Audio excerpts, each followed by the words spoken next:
Good morning, good morning, good morning. It is definitely a good morning. I'm trying to catch a piece of hair, guys, and I don't know where it is, but I'm trying to catch it. So I want to say good morning to you guys and say that it is a beautiful day, and this is the day that the Lord has made, most definitely, as we always talk about, and we should be glad in it. You know, this is the day that the Lord has made. I will rejoice and be glad in it. This is Did My Heart Love Till Now, the toxic relationship here on God's Morning with Kaye Giles. And today, guys, I am still excited to come to you. Now, yesterday I was laughing because I was like, when I get to talk to, you guys on today, I was most definitely not going to talk about, the movie that we watched last night, because my family is extremely hilarious. And I'm sorry, let me get those flashers off. And the first thing that they said was that I was going to quote something that I got out of watching the movie on last night. And I'm sitting here laughing because as I'm driving, I'm like, I'm definitely not quoting anything from Hercules that we watched last night as a family. I'm not doing it. But here I am, and I am laughing at myself because I'm thinking, maybe I should definitely tell you guys what I really got out of watching Hercules last night and how it definitely pertains to toxic relationships, no matter what they are.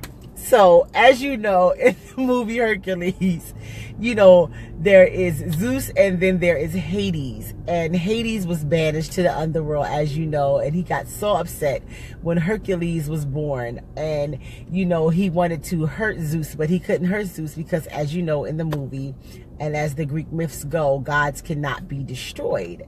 So, to make a long story short, at the end, when Hercules was trying to save the young lady that became someone that he loved and he liked, Meg, when the witches went to cut her lifeline, they used this piece of string as the lifeline. When the witches went to cut the lifeline, it didn't work because why? There was something extra special, about Hercules, that they couldn't cut his lifeline so that he would die. So what is that pertaining to God's Morning Toxic Relationship series? And we're talking about bad credit. It's dealing with the fact that I don't want you to think that you have lost your lifeline. Your lifeline is not gone from you. You still have the ability to do everything that you wanted to do, everything that you need to do, and you can do it simultaneously at the same time.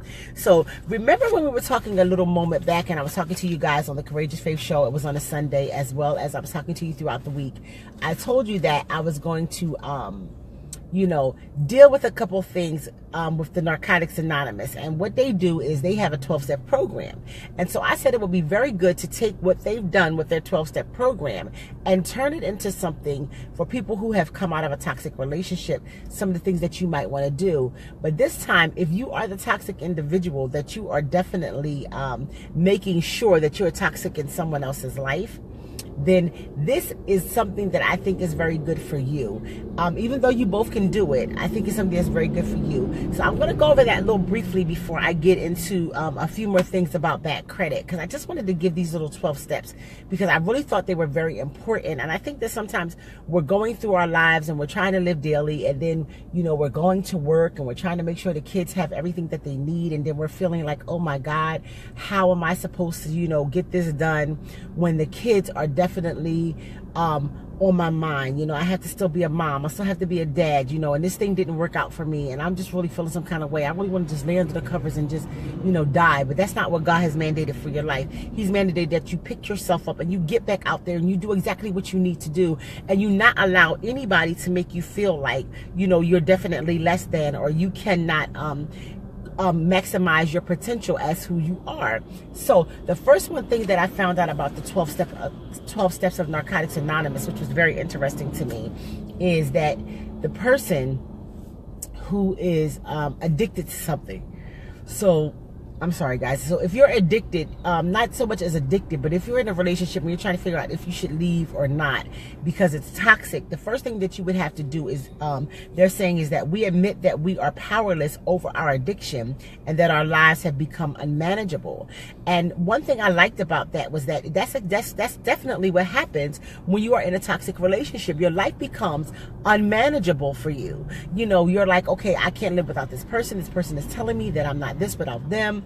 I'm so used to this behavior that I'm just going to deal with it. And, you know, I keep seeing people saying, you know, why not stick with the devil you know than the devil that you don't know? Why would you want to stick with the devil? Why would you want to stick with anything that is harmful to you as an individual is definitely beyond me. I really don't get that saying. I really don't get it, you know. I know people say, okay, well, if you're in a relationship with someone and it's not going well, then you might as well just stay there because at least you know what that person is capable of instead of trying to go back out, deal with somebody new. And I'm saying to myself, okay, so you rather, you know, stay in something that you can't even manage. It's become unmanageable for you. So the first step you want to do is you're going to have to learn how to admit that. And then you have to, it says, we came to believe that a power greater than ourselves could restore us to sanity. And that will be the love of God. Now, these are 12 steps to Narcotics Anonymous. And I'm telling you, I'm using them as, you know, a way to deal with taking 12 steps to deal with your relationship that has been toxic for you. You know, you can't do that. You really want to make sure that you're doing what you need to do for you, for your sanity, because sanity is number one. You know, you might lose your home, you might lose your car, you might lose your job, but the one thing you never want to do is you never want to lose your life, and you definitely don't want to lose your mind. You want your mind to always be intact 100%. And then they say for number 3, the next thing that you need to do is you need to make a decision to turn our will and our lives over to the care of God as we understood him. And I thought that was very good. That's what you definitely need to do. You need to turn your life back over to God and let him help you deal with getting out of this toxic thing, getting out of that thing that's causing you so much strain and strife, getting out of that thing that's making you feel like you can't make it anymore. That's what you definitely need to do. And then step 4 is that we made a searching and fearless moral inventory of ourselves. That's what we've been talking about all this time. And I love these steps. You know, I never researched them before because I've never had an addiction in a way that I could not, you know, stop it. You know, I was never addicted to anything that I just could not stop doing. You know, never. You know, I come from a family where, on my dad's side, you know, I noticed when my dad was still living that he was a serious drinker. You know, I noticed that one morning when we were at my grandmother's, and she still was living in Darby, Pennsylvania, and we were there, and grandma was making breakfast, and my dad had a coffee cup, and I thought he was drinking coffee, and he set his cup down for a minute, and I looked in it, and I realized that it was not coffee, and it was about, oh my God, 8 in the morning. So I'm saying to myself, you know, what in your life is so stressful that you need to have a cocktail first thing in the morning and you putting it in a coffee mug to make it seem like it's okay? So that's when I knew that I came from a family of drinkers that were serious drinkers, you know, like we could just do it. So then when I got out into the world and, you know, I did what I wanted to do and doing my own thing, my drink of choice is definitely things that are brown. You know, I was a brown liquor person. And with that being who I am, you know, brown liquor was no issue for me. It was like throwing it back, like, hey, okay, is this going to affect me sooner or later? And, you know, I always tell a story. I remember dating this gentleman, and this is how it shows you when you have toxic relationships and bad behaviors around all little things. But I wasn't so much as addicted to it, but me and my girlfriends, we were out, we were doing shots of tequila, and whatever shot we were on, I still had the ability where they were a little like, oh my God, I can't move, I can't do this, I can't do that.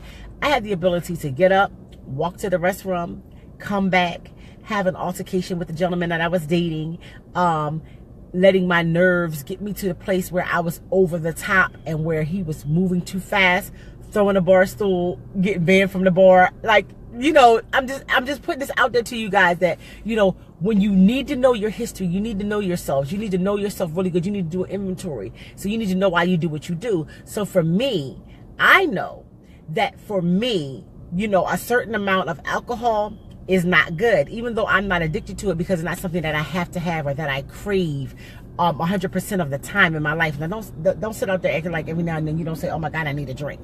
You know, that would be totally unrealistic. Oh my God, the evangelist said, oh my God, I need a drink. There are people who feel that way all the time. There are bishops that sometimes feel like, oh my God, I need a drink. These parishioners is driving me crazy. It may not mean that they actually do it, but the thought may cost your mind. But if you're addicted to something, the thought doesn't really just cost your mind. It is in your mind, and it takes it over 100%. And that is a toxic behavior. And that way you find yourself being addicted. So that's what took me to the place of wanting to use these 12 steps and being like, I wonder if this will work for us in our toxic relationships and getting ourselves back together. And I think it will. So then the next one is, it says we admit to God, to ourselves, and to another human being the exact nature of our wrongs. So that means that you talk to somebody about what you got going on. And guys, you know, I advocate therapy. If you don't want to talk to your friends, you don't want to talk to your family, you don't want to talk to your pastor or your priest or your parish person or a minister or something like that, I really suggest therapy for you. I suggest that you get yourself into some kind of group. You know, if you're addicted to a person, you know, they have groups for that. I was really researching this stuff online, and I said, wow, they have groups for people for just about any and everything. Now, how effective they are, or how much success they have, I do not know, because this is the first time I'm hearing that they have, support groups for people who are trying to, get away from people when they're addicted to a person. I had no idea that actually existed, so I can't really give you too much information on that. So I'm not suggesting it, I'm just saying it's out there, but I would definitely research it. And so then it says we were entirely ready to have God remove all of these defects of character. And that's when you start dealing with your behavior and how you are. And if something happens in your life where the first thing you would do is run to maybe doing cocaine or heroin or smoking weed or something like that, that's when you would just stop. And so that's what the Narcotics Anonymous step for number 6 is. But we can definitely do that when we're dealing with toxic relationships, guys. I haven't forgot you on the back credit. I'm going to get there, but I just wanted to get these out. So let me stop doing so many sidebars. And then it says we humbly ask him to remove our shortcomings. That's what we definitely should do. Even though you're in a toxic relationship and the person may be toxic to you, you have to understand what your shortcomings are too. Because let me tell you something, guys. We all have toxic behaviors. We all have them. And we all think that we're right, or we don't want somebody else to tell us what to do, or we want to do things our own way. Even not being someone who can compromise, it could be a toxic behavior. Because if you're in a relationship and you say that you love someone and you can't compromise and you can't take their feelings into consideration, then that's a problem.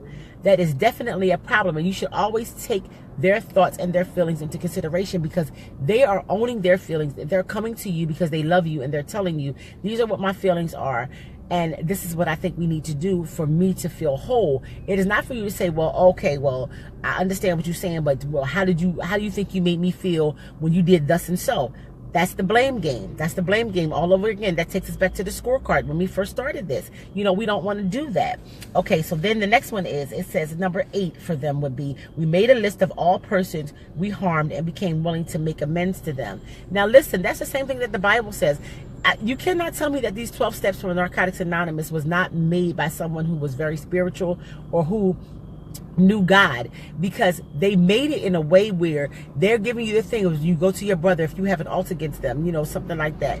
You have to go back and you have to talk to them, and you have to say, this is what I did and I apologize and I hope that you forgive me. That's the same, that's step number 8 for Narcotics Anonymous. And I think that's wonderful. And I think we could definitely use that as individuals who are in toxic relationships, coming out of toxic relationships, or are the toxic relationship giver. We could do that. The number 9 says we made direct amends to such people wherever possible, except when to do so would injure them or others. Now, if it's somebody that does not want to deal with you, that you harmed them so bad, like say it was domestic and you're trying to go back and apologize, let me tell you something. You need to move on, leave them alone.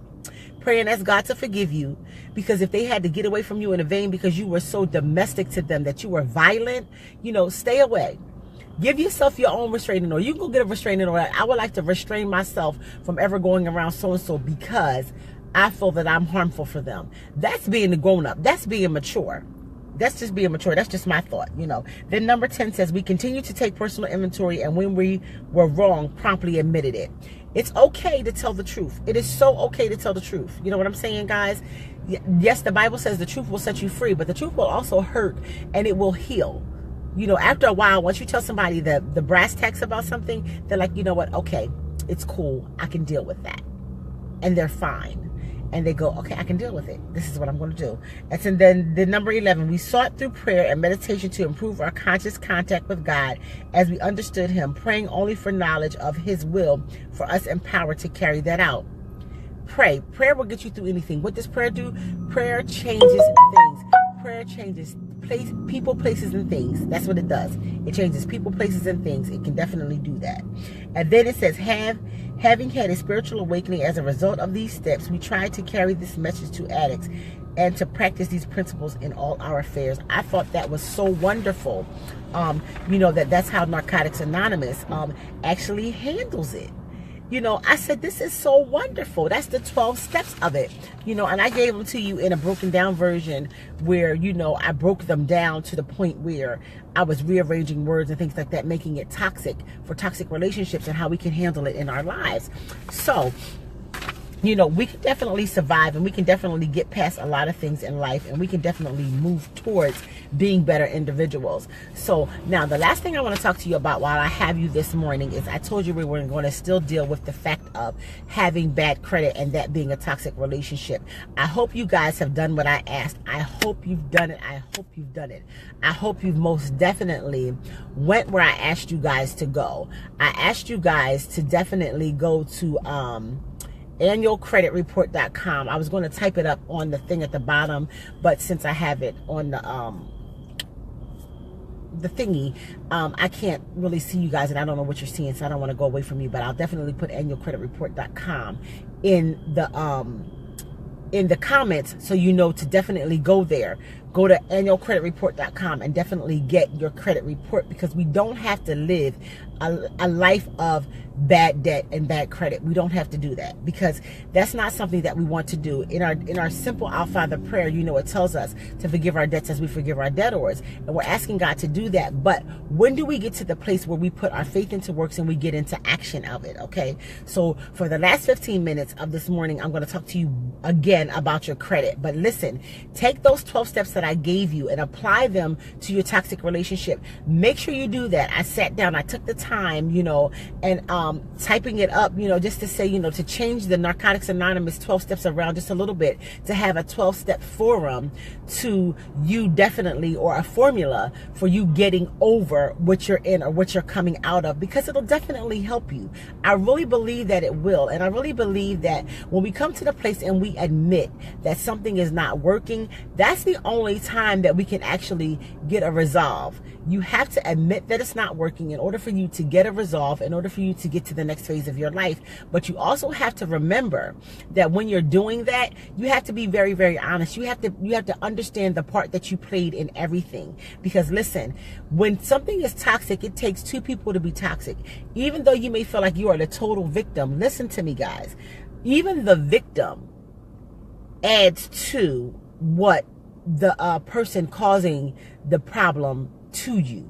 You know what I'm saying? You add to it by allowing it and not speaking up for yourself and not taking yourself out of the situation, okay? So now, let's get back to this bad relationship that we're having with our credit. Let's get back to this bad credit. Let's get back to having a bad name, because what you want to do is have a good name. You definitely want to have a good name. You want to make sure you stop doing things slowly. Like I told you guys, make sure you get the unsecured credit card or the secured credit card. Start paying everything that way, because what does it do? It definitely boosts your credit. It definitely does it. And I'm telling you guys, I'm learning after the 6th anniversary of my 40th that, you know what, it's just time to grow up. It's time to grow up in every area of my life. It's time to grow up in every way and in every vein. I've always had integrity. I've always had, the ability to tell people when I was wrong, or when I did something that wasn't well, or even if I had a bad thought and I discussed it and it took a person to another place, my thing is like, you know what, that's not the way I meant for you to take it. But this is what I was thinking. This is what I thought, things like that. I try to be very, very honest, and I'm not a very good liar. I'm just not. So therefore, I try not to lie, because I'm just really not a good liar. I may not remember, and that's not a good thing. So when we're talking about credit, make sure you make payment arrangements. And if you make a payment arrangement, keep your arrangement. And if you can't do it, let the person know you can't do it. But then you're going to have to deal with the ramifications of not being able to do it, because you said this was a debt that you were going to take on a monthly basis, or however it goes. And you have to, get that together, so we have to really deal with things like that. And what we're going to start dealing with is we're going to start dealing with all those aspects of dealing with your credit and things that will put you back into good standing. Yes, we're definitely going to deal with bankruptcy because people think that is taboo. People think that it's a bad thing, but you know what? It's definitely not. It's really not. I've been doing the research. I've been talking to the particular lawyer that I'm talking to, and sometimes you really have to just do some things to get yourself set up so that God can definitely bless you. You know, because the Bible says faith without works is dead. We talked about that on Courageous Faith. We talked about it on Sunday when I finally got back to the radio show from 5 to 7. We've been talking about, you know, making sure we do everything in decent and in order for our own personal lives. And having a business plan for your life is wonderful. Write it out, make a plan, get a journal, put the things down, do your list. You've been with me long enough to know about the list, and if you haven't, go on my page, look at the videos, check it out. Go to kayegiles.com, check out the videos there, and it'll take you to other places. You know, guys, I'm really getting to a place where I want to be full, I want to be whole, and I want to definitely be exactly who God has mandated me to be. And so that's why I come to you. That's why I'm so diligent and talking to you. Now, for the last couple of days, we've been missing our Courageous Faith at 4 p.m. because, you know, life has been life, you know, and I'm really trying to get the time frame and everything that I have to do, and being a caregiver and being a mom and all these things and working and the entrepreneur that I am, getting all those things back together and tying it in. You know, the time frames that I had in the beginning were awesome, 7:30 and 2:30, but I had to change that out. But, you know, I'm wondering if I should go back to 2:30 for the Courageous Faith show. So I'm going to put that since it's out there today as a poll. But now, let me tell you something. I want you to learn one thing if we don't learn anything today about credit as we're leaving on today. We've did a lot so far this week, so definitely go back and review the videos. But, excuse me, what I want you to know is how to repair your credit and improve your FICO score. That's the last thing I'm going to talk to you about today before I go and get myself to work. It says it's important to note that repairing bad credit is a bit like losing weight. It takes time, and there is no quick way to fix a credit score. In fact, out of all the ways to improve a credit score, quick fix efforts are the most likely to backfire. So beware of any advice that claims to improve your credit score fast. The best advice for rebuilding credit is to manage it responsibly over time. If you haven't done that, then you need to repair your credit history before you see credit score improvement. Now, this is what I want to tell you. You have to do it. You have to take your time. You have to do it. So that's the first step I told you. Get your credit reports from all three agencies, Experian, Equifax, and TransUnion. Go to annualcreditreport.com, annualcreditreport.com. I'm not knocking Credit Karma, none of those, but annualcreditreport.com is the one that you definitely want to go to. This is the one that has them all housed in one area. You can print them all out. You can save them. Remember, I said you can print the PDF, save it right on your desktop. That way you go through it, look at it. But I told you to definitely print them out, sit them side by side, get you different color highlighters, highlight the things that are definitely the same. So like, say you have a Nordstrom bill that's delinquent for $500 across the board, and it's on all three reports, that's when you can start working with that. Remember, some things can come off in 7 to 10 years, some things can come off shorter time, but you have to find out. You have to definitely get into it. You have to get up, get out, get into your credit, get it on to be strong. Y'all know I love that song with Tevin Campbell.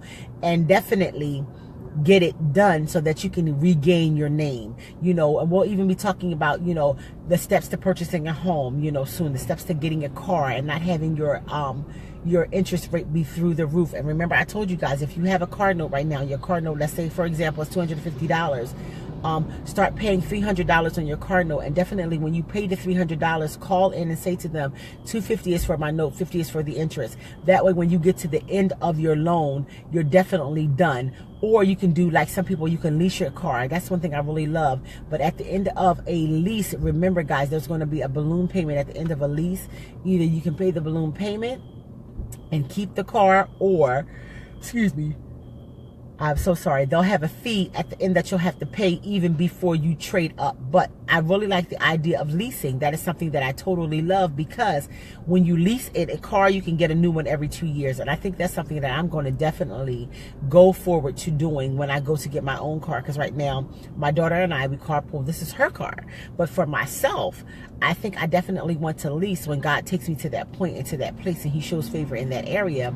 So therefore, I can most definitely always have a new car every 2 years if that's my desire, even if I have that note. You know, why would I pay for me why would I want to pay long and long and long for a car, then pay it off, something happened, and then I would have to get a new one anyway and start a whole new over again, when I can structure my lifestyle to afford what I want. You know, a lot of things we say, you know, well, you might want to cut back, you might want to do this, you might want to do that, but why not learn how to structure your life by repairing your credit and then structuring your life to get what you want? You see what I'm saying? Don't structure your life to scale back. Structure your life to make more, do more, so that you have more. Because once we're blessed to be a blessing. So why would you not want to regain your good name, deal with your credit, and then be able to afford what you want? So let's say that you, like, I'm a coffee drinker. I really do like coffee. You know, I'm an herbal lifer, and I can get my caffeine through that. But I'm telling you, I love coffee. When I say I love coffee, I love coffee. Nothing will stop me from doing that. I actually love it. So due to the fact that I love it, I like good coffee. You know, sometimes I like Colombian roast and I want to go La Colombe, you know, or I want to go to Pete's Coffee, or maybe Starbucks, you know, like that's good coffee. But that coffee is not under $5. So you're saying, okay, I would look at my lifestyle and I would say to myself, you know, okay, you know, you might be able to do like a $2.79 cup from Dunkin', or you might want to go to Wawa, because Wawa coffee is excellent. Oh God, if you're from PA, Wawa is like the holy grail. But anyway, what I'm saying is, don't scale down, scale yourself up, bring yourself to your maximum potential. Because when God gave us dominion back in Genesis 1:26, he gave us dominion over everything, not just the animals and things like that. We have it over everything. We even have it over our minds. So we have to break the bad relationship of bad credit. So therefore, we can definitely get to the next phase of our lives. Okay, guys? So that's what I really want us to understand. We don't have to walk around looking like money, but don't have no money. That don't make no sense. So you have to get yourself to that place. So then the next thing you want to do is you want to check your credit report. So that's the first thing I told you guys. And then what you want to do is you want to set up payment reminders.